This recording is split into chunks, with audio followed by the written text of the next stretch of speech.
Metro media news headlines में आपका स्वागत है। मैं हूं आपके साथ रविंद्र कौर। यूक्रेन जंग को 51 दिन बीत चुके हैं।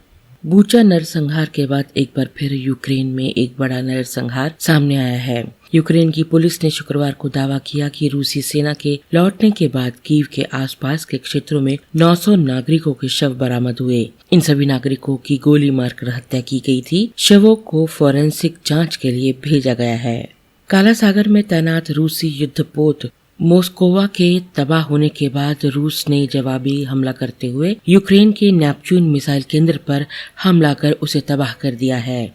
माना जा रहा है कि इसी मिसाइल से रूसी युद्धपोत पर हमला किया गया था।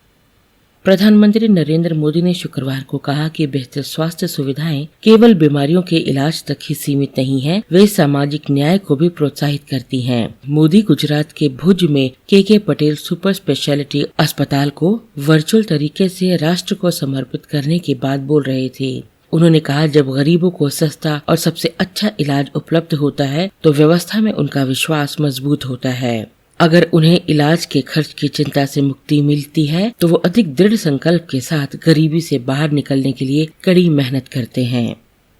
शुक्रवार देर रात दादर और माटुंगा के बीच एक क्रॉसिंग पर लंबी दूरी की 2 ट्रेनें एक ही ट्रैक पर आ गई और एक दूसरे से टकरा गई। मध्य रेलवे के मुख्य प्रवक्ता शिवाजी सुतार ने कहा कि घटना में पुदुचेरी एक्सप्रेस और गड़ग एक्सप्रेस शामिल है, जो एक ही रेलवे लाइन पर आ गई और एक ट्रेन के कम से कम 3 डिब्बे पटरी से उतर गए। जीआरपी मुंबई के मुताबिक रेलवे प्रशासन के सहयोग से जीआरपी मुंबई के वरिष्ठ अधिकारी फंसे हुए यात्रियों की मदद का इंतजाम कर रहे हैं। यात्रियों से अनुरोध है कि वे सहयोग करें और आपात स्थिति में 1512 डायल करें। राजधानी में कोरोना के बढ़ते मामलों को देखते हुए मुख्यमंत्री अरविंद केजरीवाल ने कहा है कि घबराने की जरूरत नहीं है। 1-2 दिन से कोरोना के मामले बढ़ रहे हैं, लेकिन अस्पतालों में कोरोना मरीजों की संख्या नहीं बढ़ी है। मुख्यमंत्री ने बयान जारी कर कहा कि सरकार किसी भी स्थिति से निपटने के लिए तैयार है। अस्पतालों में पर्याप्त बेड, दवाइयां और ऑक्सीजन उपलब्ध है। दिल्ली में कोरोना संक्रमण की दर करीबन 2.5% तक पहुंच गई है। सरकार ने बढ़ते मामलों को देखते हुए कोविड जांच और कॉन्टैक्ट ट्रेसिंग बढ़ा दी है। साथ ही अस्पतालों को भी अलर्ट कर दिया गया है। पंजाब के मुख्यमंत्री भगवंत मान शनिवार को राज्य के लोगों के लिए 300 यूनिट मुफ्त बिजली की घोषणा करेंगे।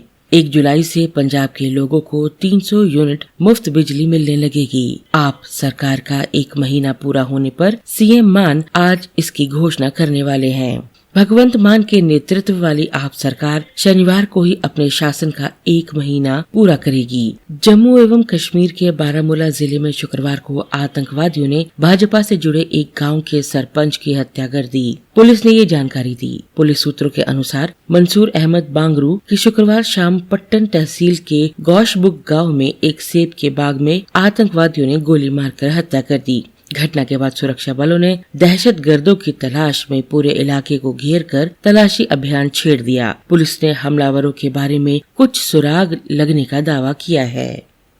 दिल्ली में ऑटो टैक्सी से सफर करना महंगा होने जा रहा है। दिल्ली सरकार ऑटो टैक्सी किराए की समीक्षा के लिए समिति गठित करने को तैयार हो गई है। शुक्रवार को परिवहन मंत्री कैलाश गहलोत ने ट्वीट कर कहा कि सरकार महंगे होते ईंधन को लेकर ऑटो टैक्सी यूनियन की चिंता को समझती है, इसलिए जल्द ही किराया निर्धारण समिति का गठन किया जाएगा, जो निर्धारित समय सीमा के अंदर अपनी सिफारिश देगी। परिवहन मंत्री ने ऐसे समय पर ये ट्वीट किया जब यूनियनों ने 18 और 19 अप्रैल को हड़ताल पर जाने का फैसला लिया है। यूनियन पदाधिकारियों का कहना है कि हमारी बहुत सारी मांगे लंबित हैं, जिन पर कोई सुनवाई नहीं हो रही है। राजधानी में इससे पहले वर्ष 2019 में ऑटो रिक्शा का किराया बढ़ाया गया था।